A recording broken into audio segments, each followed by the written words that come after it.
Oh, Yo. fuck Rick and Morty fans. They're the worst.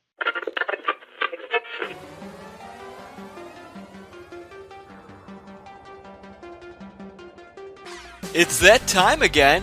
Time for the all-new Culture Cast, which begins right now. Okay, welcome back everyone to the all-new Culture Cast. I'm your host Nick, and with me tonight, of course, is the one, the only, Cousin Charles. Woo! Standing at 5'11", 300 some odd pounds, the champ, Cuz! Dun dun dun dun dun dun dun dun dun dun dun dun dun. And Honestly, after part one, I'm now a basketball person. I'm 100% convinced that I'm sold. yeah, this is our second week of a 3-week plan called Shaqtober, in which we talk about various Shaquille, the three main '90s era Shaquille O'Neal movies that was a major role in. Yes. I wonder, should we have called this Shaqtoberfest? We could have, but I think Shaqtober works. I mean, I've heard of Oktoberfest. Well, Okay. I think it works. It's a All celebration. right, no, It's a I'm celebration of fine the with. man's filmography. Yeah, right.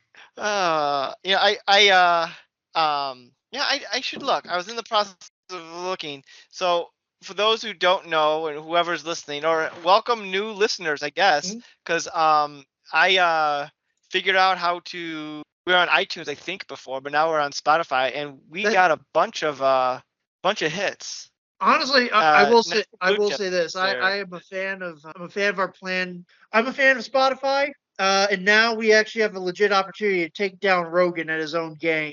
We're coming for you. Yeah, what's the top podcast on Spotify? Is it Rogan and the Always Sunny in Philadelphia podcast? I know that's pretty big. See, We'll work our way up. Well, no, think about it. The Always Sunny, the Office ladies. They're actors recapping shows that they're in. We've been doing that for years, people. We haven't been in any shows. That's the problem. We're doing this ass backwards. Exactly. I don't know. But anyway. So, but I didn't get to. I forgot to post last week's thing on Twitter or X. It's called X now, Grandpa. I was tempted. Should I X? Yeah, X. My day. When we wanted to tweet something, we got a bird. Yeah, they were called tweets because the little bird was tweeting, and you only had so many characters. I was tempted to tag Shaq. Not that he would actually listen, but how baller would that be if he actually did listen? He'd probably come and find me and like beat the crap out of me given the shots that I took at his doctorate. But I stand by that because I found out that he's a flat earther. But whatevs. I mean, if anyone's going to claim the Earth is flat, the man who stands like fucking ridiculously tall could probably tell us if it's flat or not. And honestly, Nick, what he's going to do is the same thing he did to our Iranian villain in this movie, Malik. He's going to squish you into a little basketball and dunk you. Oh, how far CGI has come. We'll get into it, but for what, 1994? No, 90. This is 96. 90. So. Okay, for 96, for a movie like this, honestly, not the worst. It's not great, but for 96 and I don't know what the budget for this movie was. I'm gonna pull that up right now. I think it was like that's 20 million. 20. Okay, yeah. Earned 18.9. Just so close. And they still went forward with Steel with Shaquille O'Neal. But for that budget, it's not terrible. Like I would not be like laugh at it. I think there's a version of Kazaam. Maybe if you had like a comedian that was popular at the time, maybe maybe change the title a little bit. That sounded vaguely similar. It could have been a major hit in another timeline. So, what aspect should we talk about? Should we talk about the movie, or should we talk about that this movie is tied to the catch-all conspiracy theory of the Mandela effect? I do want to get to that at some point. Let's hold off on that. Let's jump into the actual. Okay. Do you want to give a 30-second synopsis, or you want me? I will. I'll do it. You did last week. I'll do this week. I think you did last week. Did you do last week? I don't remember. So This series because isn't serialized. All right, it's a new episode each time. yeah, yeah, we're a fly-by-night operation. We don't know what we're doing. Um, so Kazam centers on a boy named Max Mhm, who has a shitty mother, and we learn a shitty father. And the only mhm. positive person in his life is his soon-to-be stepfather, who's actually like the only decent character in this movie. Because Max is a piece of crap himself, and Uh, he acts like he's this badass at school, but he gets beaten up all the time. Um, even and then one day mercilessly. yeah, merciless. It was the '90s, different time. And one day he stumbles into like a building that's being demolished and finds a boombox that has a genie in it. And the genie played by Shaquille O'Neal. So in most genie films, he has three wishes he can make, and the genie follows him around until he makes those three Mhm, wishes. But during the course of this, the discovers he likes to rap, and kind of sort of breaks away from the kid, but he can't, but he does anyway. mhm. And the kid's trying to reconnect with his delinquent father, who maybe is a criminal, but what he's actually doing is confusing, which we'll It's get into. And hijinks ensue. mhm. Yeah. I think you got. I think you got it. This is like every '90s kids movie cliche. And by kids movie, I mean like live action kids movie. Mhm, Like you always have like the kid who has lousy parents, or they can't connect with their kid or something like that. So the mhm. parents have to learn a lesson, and the kid learns a lesson about the parents. He goes on some crazy adventure. He learns some sort of responsibility. I say he.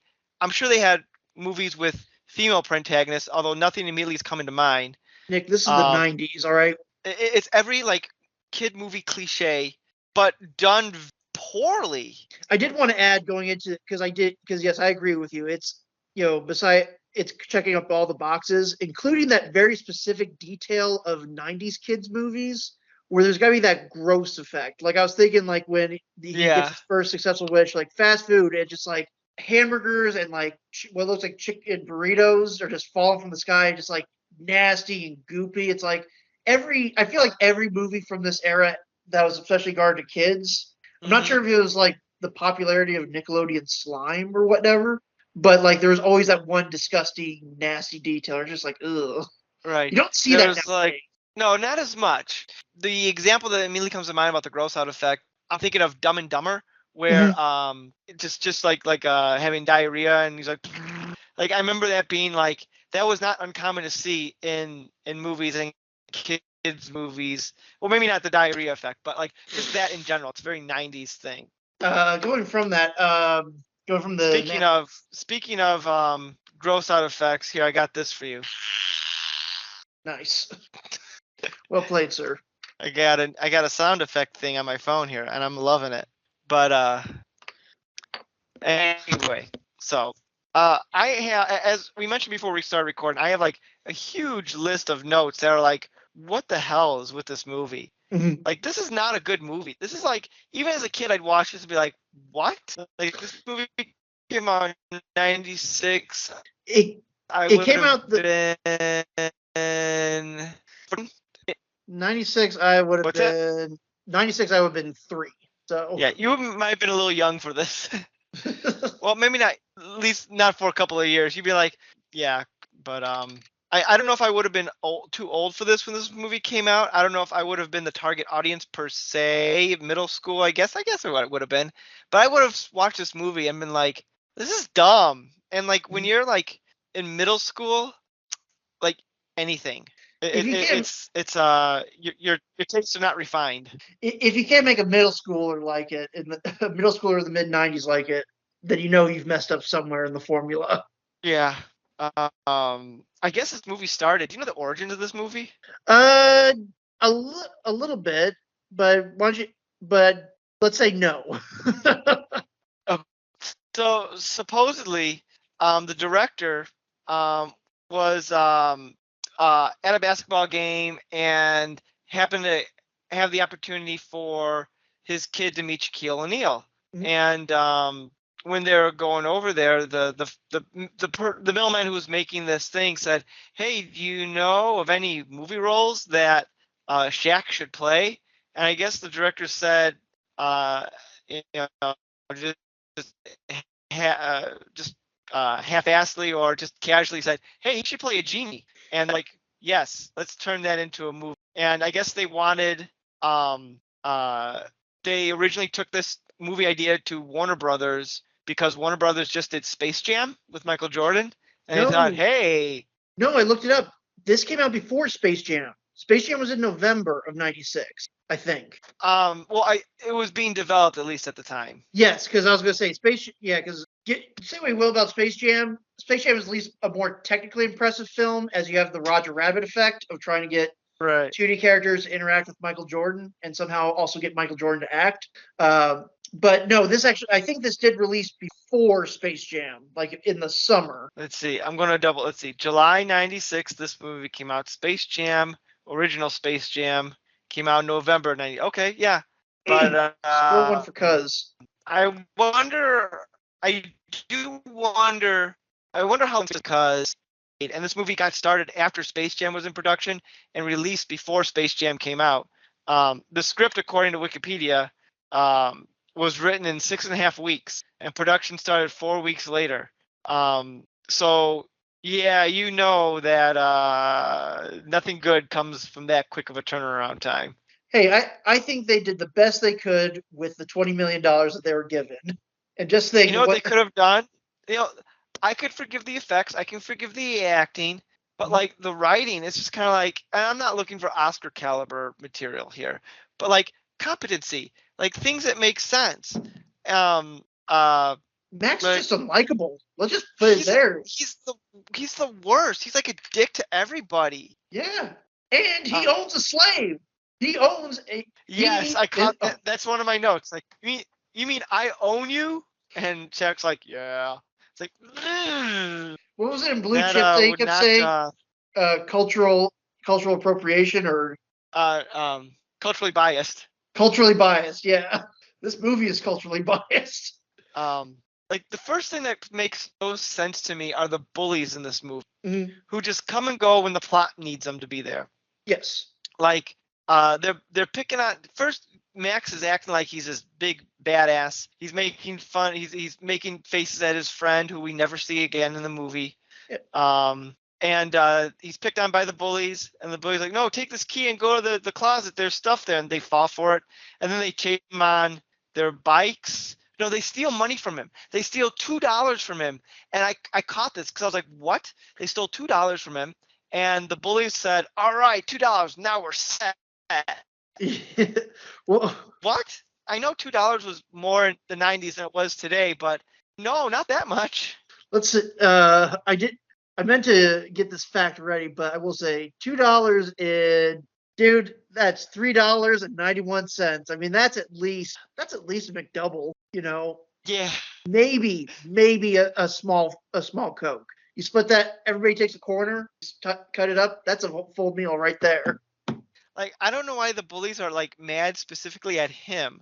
Like, Mhm. you told us not, you told us to go in the thing, and they still had like a key to a school room, and like they were dumb to think it was going to go to some locker. Like, what? And then Well, later on, I love how like it's established that the kid is 12, so he's in mhm. middle school, but the bullies drive a car. Yes.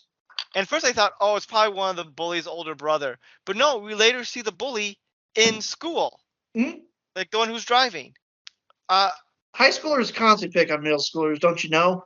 well, I mean, I could buy that if it was established that this was a middle school, high school sort of situation. Nick, it's the Bronx. Education, they got their education from the School of Hard Knocks, the streets. Right. They Uh, grew up on Tough Street, and the yeah. further down you went, the tougher it got, and they lived at the last house. The the other thing I did want, I think would probably, I wasn't sure how to bring this up, but in comparison to the context of when Kazam was made, Hmm. this is a movie about a genie made post Aladdin.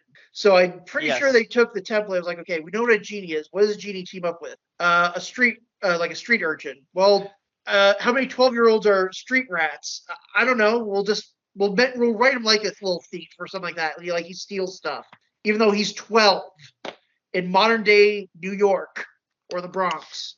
And I love how he just disappears for hours on end at nighttime in New York in the Mhm. 90s. and his parents don't care. When he comes like, "Where have you been?" Out. All right. Like, I, especially after he leaves the house in anger. It's yeah, like, multiple times, and she comes back home at 3 a.m. or like some sort of odd hour of the night, and somehow that kid's ass is not grounded for life and like locked in his room. probably wouldn't work. Probably not. Um, I love how his teacher looks like Martin Lawrence's Big Mama. I think she's called. Is it Mother Love or something like that? I had the cast list Oh, pulled is up. that who actually played it? I think so. Holy smokes, it is. Is Huh. she How about that? as Mrs. Duke? Oh, I know she's a comedian. I wonder if It'd be great if she said something funny. I didn't yeah, think she did this movie as a favor to someone. She's married to she... Kenny Rogers. Really? Um Did not know yeah. that. I wonder if uh Martin Lawrence based his look on Mother Love and Big Mama cuz she looked like Big Mama. Mm-hmm. But She only see. I did not know that. I did not know that beforehand. Where else were so going back to the bullies?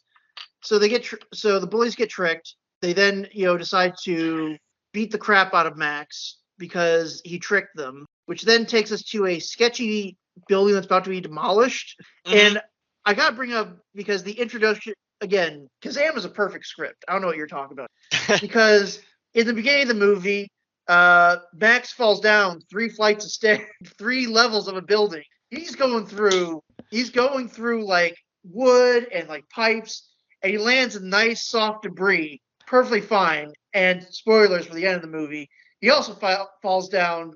I assume 3 flights in a elevator shaft, and he's dead. I guess he used up his one. I guess that was one wish he didn't make to make himself indestructible. Uh, I have a theory on this. Mm-hmm. I think Max died right then and there, and the rest of the movie is like a his brain spazzing before he finally passes over. Shaquille O'Neal's in the ambulance, like, or so, like, come on, kids, stay with us. Yeah, oh, yeah, exactly. And there you can't say anything that otherwise that's not what's going on. Uh, let's go into the Kazam subreddit and post this theory. Yeah, right. I'm sure there's Um, probably dozens of but no, people who so love this movie. dozens of us, dozens. I'm confused how Kazam got into the boombox because we see at the beginning of the movie he's in a genie's bottle, and apparently no one's touched this bottle or rubbed it or cleaned it or anything for thousands of years because he So claims he's never been out. But it says once the thing fell, it broke and he went into the boombox. he actually, I will say this. This is again perfect script, an absolutely perfect script.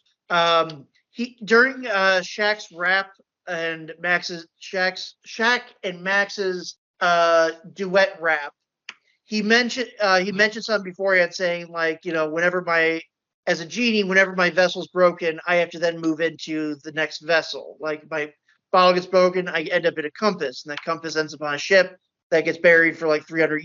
years, and then that compass gets. So he just his genie spirit or genie essence needs to be contained in a vessel of some form. And when the lamp broke, it immediately went into the nearby boombox. Right. No, I caught that, but my question is, it's implied he hasn't been out of the bottle out of like a really long time. Well, Um, which is like no one touched this lamp. No one like was like, oh, this lamp is dirty, and like let the genie out, or I don't know. Am I well, think am I giving this movie too much thought? I don't think you're giving enough thought because I this movie already has its own Mandela effect going on within the movie. We're talking like a conspiracy within a conspiracy because on the Disney Plus page where I watched this and at a couple times and based on the information that Kazam gives us, uh, they state that he's a 3,000-year-old. At one point, he says that back in 1000 BC, that's when he got turned into a genie in order to like save himself from quicksand during again that duet. But then Hmm. at multiple points in there's multiple descriptions and multiple points in the movie where he says he's 5,000 years old, and he witnessed events such as the burning of Pompeii and Paul Revere's ride. So what I'm saying is, Kazam is love, Kazam is life, Kazam is all of us. But seriously though, somebody's got to clarify: is Kazam 3,000 or 5,000 years? We'll tweet Shaq. we'll tweet Shaq, and I'll expect an answer from him. We'll keep our audience posted if Shaq ever responds. Right. Um, but going back to the movie here, I love it when when Shaq comes out. It's their relationship is so strange. Mm-hmm. Like, besides the fact that Steps is too accept that because it's a kids movie, but like Shaq's like a total ass to him at first, Mm-hmm. and then like he gets angry. Like, he's like, I gotta grant you wishes. I could do whatever you want, but at the Mm-hmm. same time, I'm going to be a dick. I'm going to be a jerk to you. It's like, why? And then like people are just too accepting of this. This guy following this little kid around everywhere, arguing. Yeah. With the guy dressed very strange. There's nothing wrong with a 7 foot tall, grown ass man following a little boy around. All right. It was the 90s. Stranger danger hadn't become a thing yet. Right. And that same grown ass man can also wake up in his bed and just like that's how And then like shout in front of him. yeah. Again, with a little tiny curtain conveniently covering up the shack crotch. Yeah, when they started that, I'm like, oh my god, is he just naked right now? And then they had a wider angle. I'm like, oh, thank God. Yeah. There's a reason they call him the Diesel, Nick. Where's I going with? I love how the kid has a secret lair. Yes. Well, every As 90s all kids in the 90s do. Yes, they have a tree house, a secret lair with all their junk and stuff, and it's well maintained where he can just show up at any time. And honestly, that place in Greenwich Village now, where this place is located, that property probably goes for $500,000. You call it Max's Pad, an open air home for fans of Kazam to see made it exactly like the set. It's like you're really there. And they have like a cardboard cutout of Shaquille O'Neal. It's got the little racetrack where they again yeah. Shaq's on the tiny ass little bike, kind of like. But then it's like I guess it's like hanging around with Max. I guess activates his powers or gets his powers going again because he's like, all right, I'll get you a Jaguar. Jaguar. It doesn't work, and he ends up zapping himself. He's like, I'm a little rusty. Is Shaq the best genie in cinema or the worst genie in cinema?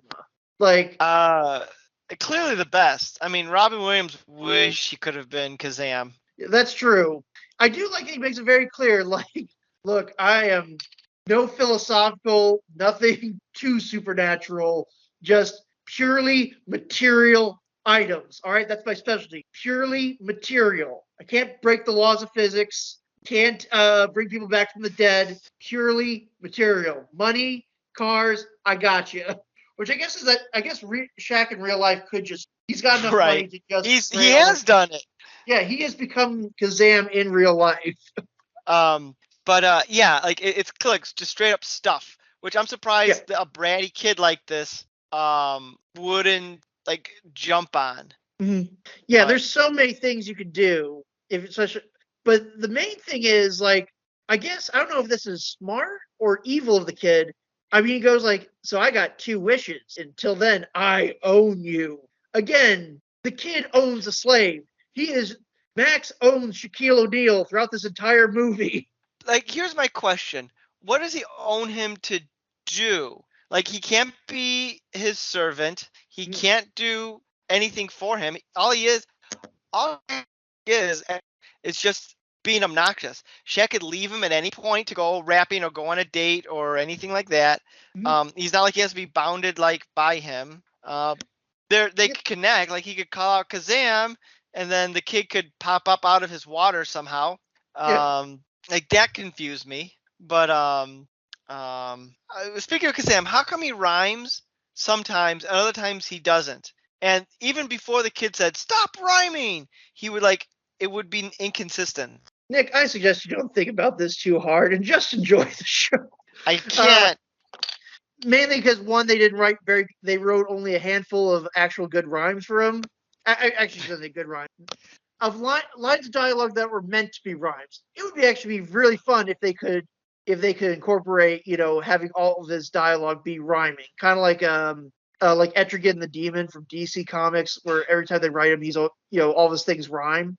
Like, that's fun. Yeah. But that would require effort and talent. And again, this movie's not doing any of that. No. like I will say this, like you want Shaquille O'Neal to be your genie in your movie. That's fine.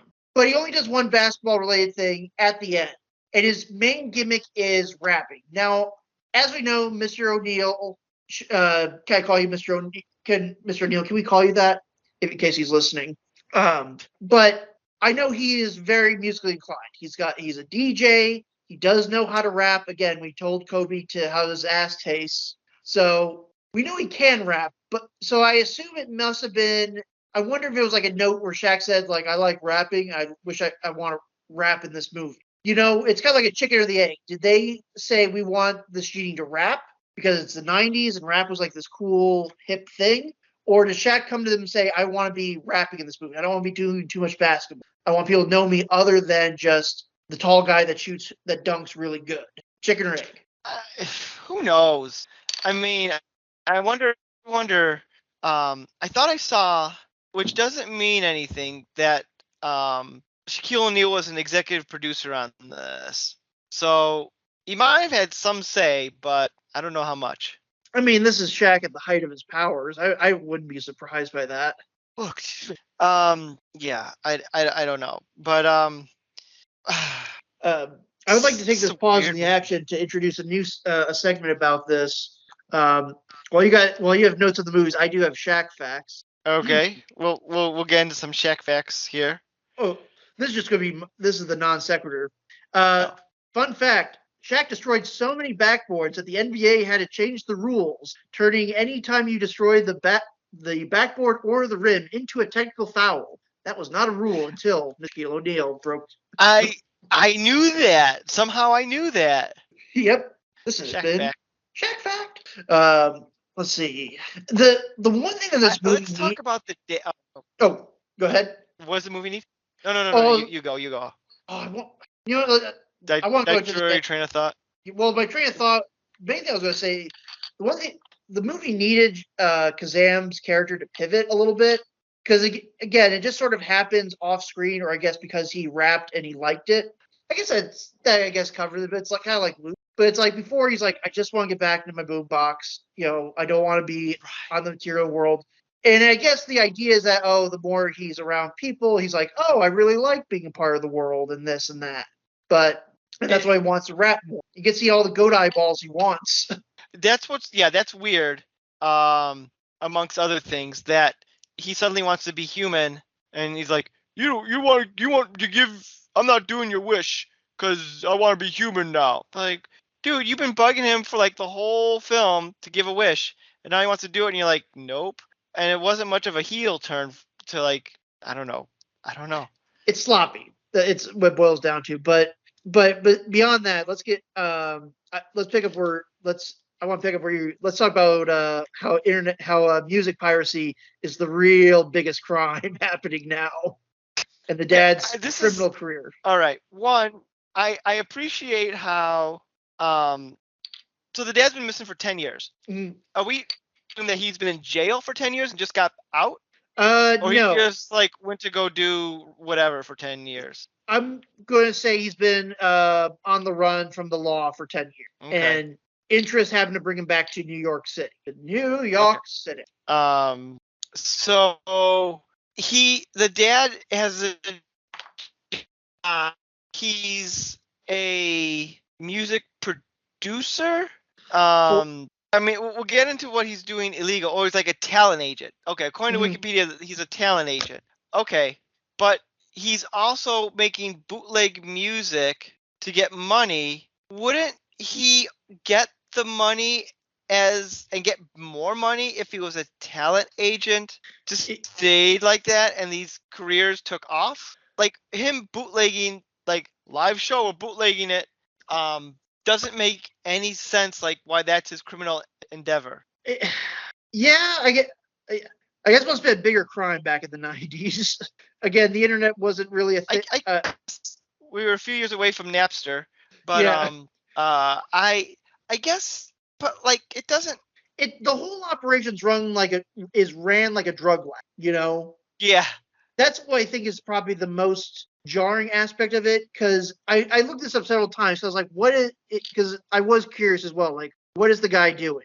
And again, I think Wikipedia says again talent agent, like you said, but I think it says for unauthorized music. So I don't know what that means Yeah. entirely. What does that mean? Like, Like, is it? does he find people like, you're a great talent, sing these songs, and now we're going to sell their music behind their back?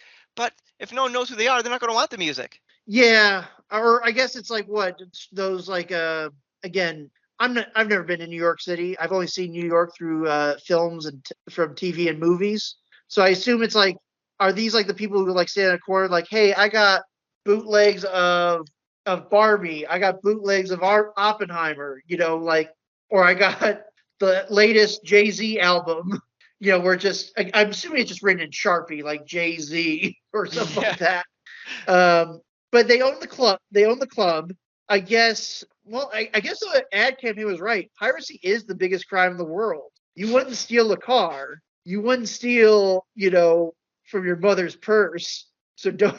So don't steal music. Not once. Um, and then to add to I do appreciate though that the dad is like a piece of shit, but the dad realizes he's a piece of shit. Yeah. Like, kind He, at the end, he realized he used to be a piece of shit. of no more sloppy steaks. Oh my God, Nick, what is the dad? What kind of hairstyle does the dad have? Slicked back hair, white couch, live for New Year's Eve. Oh my God. I used to be a piece of shit. Yeah. Oh yeah. Yeah. For those of you who don't know what we're referring to, I think you should leave, which we probably talk about on this podcast almost every other episode. I feel like But in 10 years, everyone's going to go like, I think usually it was the greatest comedy show ever devised by man. And I think everybody's sense of humor should be judged by that show.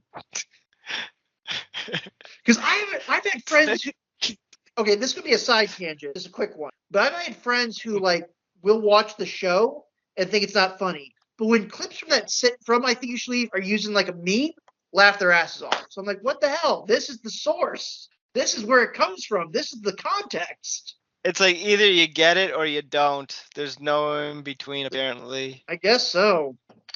Okay, so yeah, Nick's dad, big time piece. I do like that the proposed stepdad. He's a good guy. He's not like Yeah. he's not a piece of shit. New York, No. firefighter.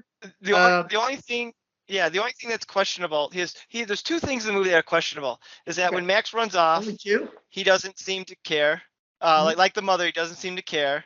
Like, he just hangs out like, oh yeah, we were having dinner and whatever else while you ran off in anger in the middle of the night in the city of New York. Mhm. And then the other thing is, at the end of the movie, when the building's still on fire, the kid's like, let's go home. And Dad's like, okay, wait, you got a fire to put out. You're just abandoning your post to. Like I said, he solved the fire. He got the kid out. We're just gonna let the building burn. It reminds me in Spider-Man 3, where the sequence where Gwen Stacy falls out the building, and like, cause like there's a runaway crane just smashing into everything, and Spider-Man saves Gwen Stacy and then it just swings off. The first time I saw that movie, I'm like, Spider-Man, the crane? You're going to do something about that crane? It's still like, like, Don't not worry. even a shot that like, we got it under control. It's just kind of like, well, I saved you. Bye. Nick, haven't you ever heard of suspension of disbelief? No one will ever know. Fun fact: the actor who plays, I think, is it Tony or wherever the stepdad's or future stepdad's name is, also played Johnny Cakes in The Sopranos. I've never seen Sopranos enough to recognize him, but yeah, he looks like he should play an Italian mobster guy. Let's since we're talking about the actors, let's talk about the actor who is Max, Francis Capra. Okay. Have you ever seen Veronica Mars, the TV show? I can't say that I have. Oh, okay, then this won't work for you. But explain to me. In the show, there's a biker gang. What's that? In the show, there's a biker gang that the leader of the biker gang is a friend of Veronica's and who helps out here and there. And it's like a Latino biker gang, if memory serves. I'm pretty sure. It's been a long time since I've seen it. I'm pretty sure it's more or less a Latino biker gang. And the character specifically is Latino because his last name's like Navarro or something like that. Yeah, Max plays this guy, this Latino guy in there. Which when I looked it up, I'm like, no, that's him. But then I looked I looked in close and we go, that is him. So it makes me wonder, is he Latino or partly Latino in real life? And he was played a white guy in Kazam, or is he a white guy played a Latino in Veronica Mars? The latter being much worse. You should take a look at what he looks like today. But I'll send you the link. Oh, this picture's from 2013, but still. He looks like one of the twins from Breaking Bad. It's like my mind couldn't like process that it was the same guy.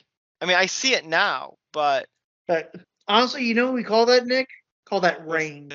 it? In the acting world, we call that Were you rain. distracted? Were you distracted by his teeth? Yeah, we're talking Like about the little kid, right?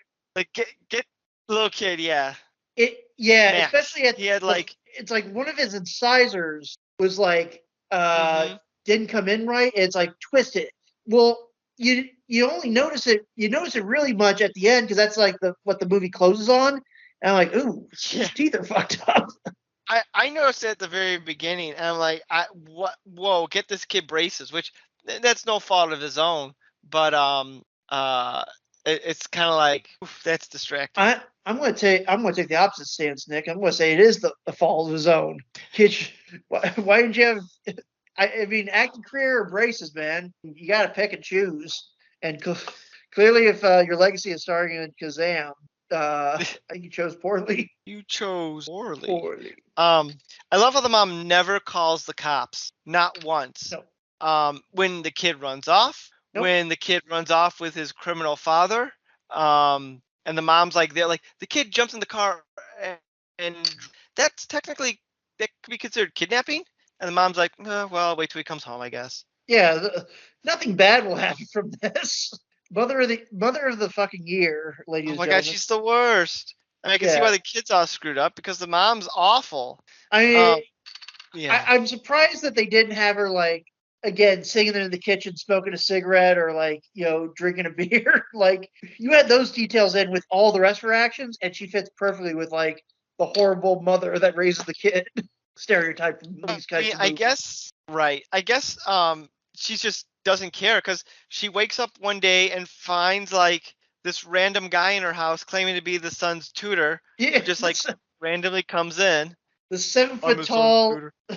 the 7 foot tall humongous just showed up out of thin air and wants breakfast. Doesn't question how he got in the how he doesn't question how he got into the apartment. He's just there. He's just there, and I get.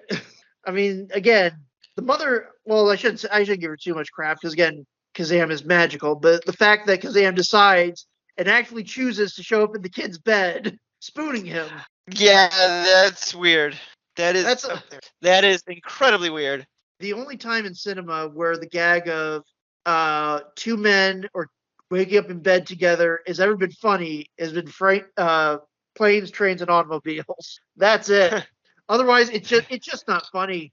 I mean, it's fucking That's not a terrifying when you pillow. have Shaq's gorilla paw just show up on the kid's face like, oh my god, we get it. The guy is huge. Um, can you let's talk about the very end of the movie because I Okay, have no fucking idea what happened at the end of this movie. yeah, it's So perfect. the okay, the club owner somehow Mm-hmm. realizes Shaq is a genie because he shoots out magic coins out of his boom box. Yeah, So that means he's a genie. yeah, Um, and then he wants first he wants the kid to say his last wish, so then the evil club owner can become the owner of the get the next wishes. But then the kid's not doing it, so he kid threw him elevator shaft, which my God. yeah. And somehow that makes Kazam his to own, but then he gets weakened He gets weakened. because he Yeah, can't touch him. I don't know why. I'm assuming. Okay, I have a theory. Like, I have a theory about this. all right, please. So again, as a genie, genie's his purpose is to serve whoever his again. I'm using the mythology to serve the master, not racist, Mm-hmm. But anyhow, he's got to give his master 3 wishes. Because his master is dead, his purpose is unfulfilled, and so he's thus. I guess his powers are weakening and he's starting to disappear. Now, I think because of the power of love, I'm just going with the power of love. Basically, Kazam evolves from a genie into a Jinn, which is again another one and the same, but they just basically made them like 2 different levels. Genies are slaves, Jinn are free. Right. So power of love, he gets supercharged. Then proceeds to kick everyone's ass with slow karate. Shaq Fu, baby, Shaq Fu. Yeah, it's just it's just Shaq being Shaq and just throwing people around the room because again, the man's 7 feet tall. I think he throws one guy onto like a transformer and like electrocutes him horribly. Everybody else gets knocked out. Possible. But then for Malik, who he gets like the fucking worst fate of all. Shaq, I read on the Wikipedia because I did like a quick summary just so I knew what kind of was happening in the movie. Just because I got that millennial kid ADHD. So I was like, it says, okay, Malik turns into a basketball. Okay. I was thinking maybe like goes and like poof, a regular basketball. No, he crushes Malik's body and compresses it into a basketball. And he's fully aware that he's a basketball now before he dunks him into the trash compactor. Like, holy shit, this movie's dark. I mean, they just killed a kid in the moment before, so yeah. And I don't. Oh yeah, go ahead. Continue. Continue explaining what's happening because. No, then I guess again, power of love. He asks for a wish and then grants a wish to himself and is able to bring him Max back. Because even though they've been Max, you're my only friend. Yeah, even though their entire relationship has been antagonistic, because this is a '90s kids movie, the script says they're now best friends forever. Because that's how these types of movies work. Then Shaq turns into Simba's father and says the power's within him the whole time. I do like how it then cuts to like the stepdad carry him out of the fire, where it's like you almost go like, oh, is this? It's kind of playing with reality a little bit. Like I'm always a fan of that. Again, going back to our theory that the movie's all in Max's head. And then I guess Shaq is then or Kazaam is then allowed to live with it. Goes out to live with his girlfriend that was barely established. Right. I still don't understand how any of that works. I don't. I'm really trying to understand it, and I just can't. And I guess where are your questions? I'll try to fill. Let's try to fill. Let's work on the problem of Kazaam together. Thank you. So Max is dead, mm-hmm. And Shaq. My first question is: Shaq loses his powers because Max is dead. Yes. But wouldn't Kazaam just get a new master now? Like with the evil guy, because he was saying, I'm your master now, and he couldn't hurt him, but then he was able to hurt him. Like could Shaq have killed Max at any point in time had he wanted to? I'm gonna go no, because again, I think because the deal they made, it sounds like I go back to the exposition duet rap, which again, this movie's got a ton of lore. Like there should be YouTube channels making Kazaam lore videos because it sounds like him and a buddy. Which I guess if they ever want to do a Kazaam 2, they could because they mentioned there's 2 of them. They're basically stuck in quicksand and they make a deal with like an Kazaam with Sinbad. Yeah, there's a missed opportunity. Get Shaq on the phone. Get Sinbad on the phone. But they, it sounds like they made a deal with an angel. Like, okay, I'll turn you, I'll save you all, but you gotta become genies. And I think because they grant people selfish wishes until they ask to give something selfless. So it's not the cleanest explanation, but it works. I guess. I don't know. I'm just utterly. I guess I'm also confused. Is that Shaq ascends to a higher plane of existence because he's a Jinn, but then he's human again. So does that mean he could be human and a Jinn? No, I think he's still a Jinn. I think he's still a Jinn. I think he just. I guess. Well, my thing was he is still a Jinn. He's still but now that he's free, he chooses now to live on Earth. Okay. I'm gonna go with that. Commentators, what is your take? Is Shaq human or a Jin at the end of the movie? I spent like 30 minutes on Reddit pages after I watched the movie to figure out what was going on, and I still couldn't get set answers. And luckily, people were confused as much as I was. I'm glad that you're into this lore because Lord knows I'm not getting it. Look, I'm ride or die for Kazam. Best movie ever? I think it deserves to be up there with Citizen Kane. How many Citizen Kazam. Citizen Kane ooh Zam. Citizen Shazam. Uh, I think I was sorry. I lost my train of thought for a second. That's Do okay. you, This movie I got loses its train of thought quite frequently. okay. I since we've covered most stuff of the movie. One, I kind of want to bring it up. Do you think anybody, besides the fact that Shaq's in, do you think Mhm. anybody would remember this movie had it not been for the Mandela effect? Do you think it? I, because Shaq was in it. Yeah, I think people would remember it because I think it's one of those that's so bad. People, the internet YouTubers who love to race to the bottom when it comes to movie reviews, it'd be remembered through that. Um, but yeah, I know like within the last 10 or so years, there's this Mandela effect, and go into that. Let's talk about that. Yes. So, do you mind if I explain what the Mandela effect is, long and short? Go for it. Go for it. Okay. It's all So, yours. The floor is I yours. again, everybody put on your tinfoil hats. So, the Mandela effect goes into a whole topic of of kind of like various conspiracy theories. Essentially, it boils down to the name of the theory, or it boils down to the fact that there are people who remember details of what they claim is an older timeline, and that at some point in the past, timelines got merged. So people will have memories from this previous timeline, even though there's no concrete facts or concrete things that support their memories, but they remembered that it happened. God, The God namesake damn of it, Barry. What have you done now? yeah the namesake of the phenomenon goes back to Nelson Mandela, where there were a ton of people that were convinced that Nelson Mandela died while he was in prison, when in reality, when in our timeline, Nelson Mandela did not die in prison, and in fact was released from prison, became president of South Africa, and so on and so forth. So there are many examples of this. Probably the next notable is the Berenstein or Berenstain Bears. Some people remember it spelled one way, it's spelled another. And of course, people remember for sure that there was a movie released in the late 90s about a genie called Shazam, starring the comedian Sinbad. Now, really quick on the Mandela effect.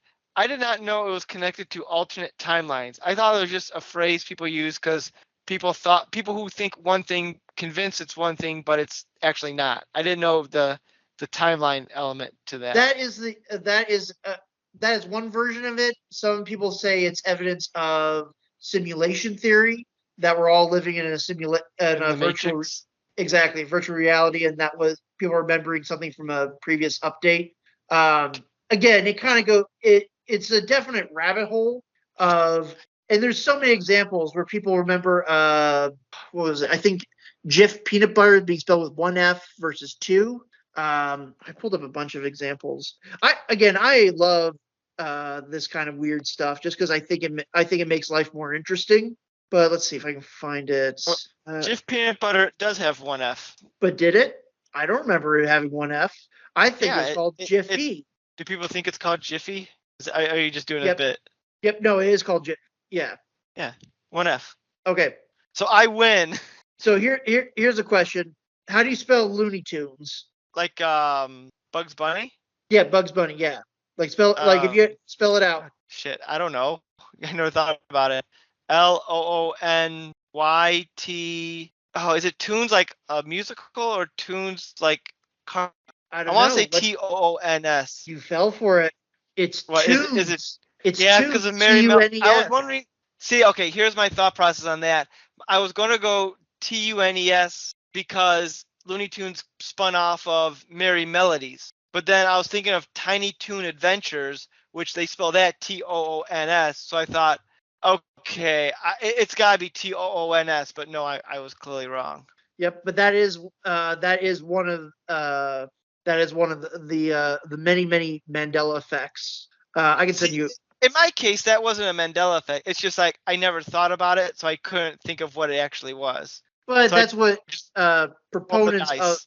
proponents of it is that it goes back, or skeptics, or as I call them, the fun suckers, uh, go into, well, it's how memory is, and false memory, and people just people get so convinced can get so convinced by a false memory that they think it's real. Again, it's a fascinating topic, but I, You should talk about this with Gorehound. He's big into like crazy conspiracy, not like that he's believing conspiracy stuff like or crazy things, but he loves reading about like especially like inner Earth theory and all that other fun stuff. See, that's the only problem with conspiracy theories. It starts out, oh, that's fun and whimsical. Then it goes dark really fast.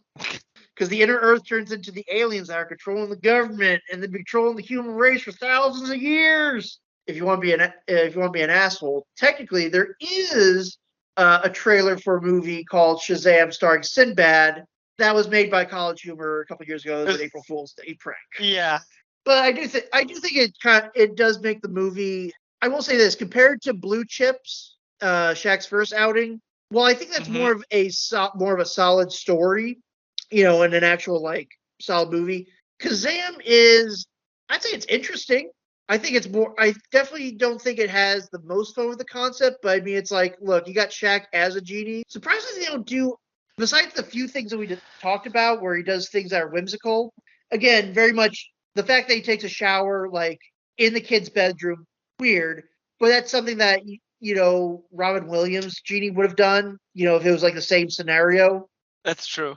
I do like the little effect of the towel going through the ears. Like, that's fun. That's but yeah, whoever wrote I don't know if Shaq wrote his own lyrics or the writers did, but clearly somebody does not know rap.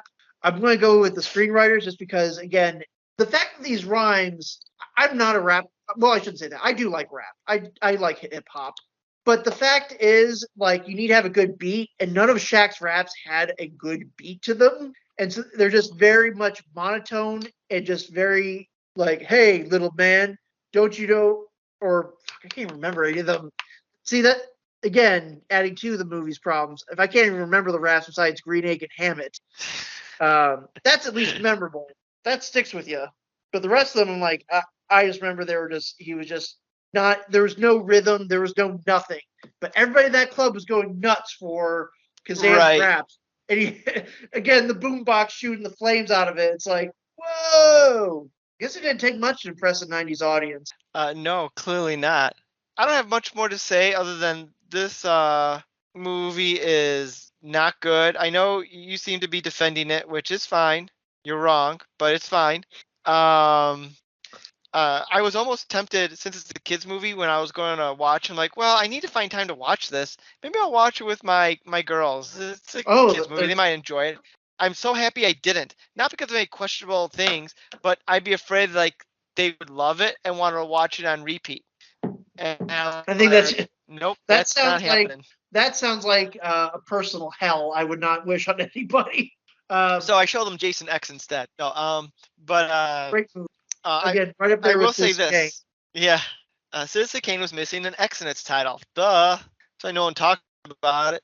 Um, I found this in my looking online about what was this movie called? Oh, Kazam. Kazam. Um, this is a this is a quote from one of the top reviews on Letterbox, and this is a perfect quote. Kazam is like a 90-minute cereal commercial with no cereal, and yes, it is. I know exactly what they mean by that. Actually, if it's I was trying to figure out a good spot to bring this up. If it's a commercial for anything, it's a commercial for Pepsi. Because boy, Oh oh my boy, god! I Oh ordered my ice cold god! Pepsi after this. The very first note I have on here, Pepsi sponsored this movie. Yes, it's Oh, like I noticed like within the first 3 minutes of the movie, there was like an ad, like a close-up shot of Pepsi, and then like within the next 3 minutes, there's like all these shots of Pepsi, Pepsi, Pepsi, just in the first like 3-4 minutes of the movie, and it just continued on from there. I'm I'm really surprised.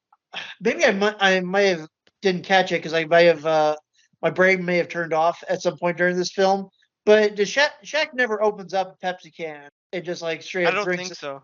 Missed fucking opportunity. Like they got Pepsi in every other scene. They don't have the Shackster, or as he's also known by, the big Aristotle, or Shack Daddy, ever open up a can of ice cold crisp Pepsi Cola. No, I don't think any Pepsi falls from the sky when the kid has his first wish of junk food from the sky. Which is surprisingly restrained. You just get all those nasty hamburgers and chicken burritos that just fall to the ground. Um, Actually, I will give. I'm not sure if this is like a credit or I'm going to just make it as like a honorable mention. I do like Hmm. that the when Malik, who probably sets Malik at, says, "Wish that Malik has all the money in the world." I'm like, you can't do that because then money will lose all its value. It's like a little monkey's paw logic in there. Which is, yeah, applying that logic when Shaq was all about, I can get you anything you want, any material thing. And it's, I mean, I know they're just trying to distract him, but still. Yeah, but it's all. But um, I will say this because Shaq has to bring back the tape or make a copy of that master tape. Um, Yeah. but the only reason he does it is because the kids decide to steal it. I thought it was going to be connected, maybe like the dad was trying to get it, and or somebody, or like just weird that these teenagers decide to infiltrate a high operation bootlegging outfit. And it's weird. What's also weird is if they're doing this bootlegging, they're not going to put it all on one tape. It's going to be on like a master server somewhere. Yes, I do like this one cassette tape. Again, is housed in like this like briefcase three times its size. It's got like a foam insert for just that tape, and it's not even locked up. It's just like oh, you just pop it open and just snatch it. And then like Kazam, does he make like a new tape or does he get the old tape back? It's not made clear. I'm the way it made it seem, and again, they make it seem like Kazam manifested a brand new tape, which also Right. Malik, I get it, you're a criminal of some sort. I'm not sure how illegal piracy is. I'm assuming you're doing other shady shit as well, but you have evidence of the supernatural on camera. Give that shit to like Newsweek, the New York Times. Be like, holy fuck, people, genies are real. I got People a accept the fact that genies are real too easily in this movie. yeah. Well, again, this movie I think set back race relations between the U.S. and the Middle East because oh my God, this guy's like a horrible stereotype. He's just like my friend, are you? He's eating goat eyes. He's got the big thick Yeah. mustache. Like I didn't know other people like goat eyes like I did. It's been a yeah. while, but I like them. Well, that's what he knows about Genie. I He knows about, guess. and it's like, oh my God, this is a like. I guess I don't know if it's like the times, but I don't think you could do like the the Iranian shady. I don't know. It's very much like you can get away with shit like that back in the 90s. Just the goat eyes thing. I've eaten Middle East, very delicious, but I've never heard of them serving goat eyes as like, and you just pop them in, just like just like M&Ms. It kind of reminds me of Temple of Doom when they're like monkey brain, snake surprise. Yeah. Classic. See, that was when Alrighty. Hollywood was good. Okay. Well, Uh, I have nothing more to say about this. Kind of want to wrap this up here a little bit.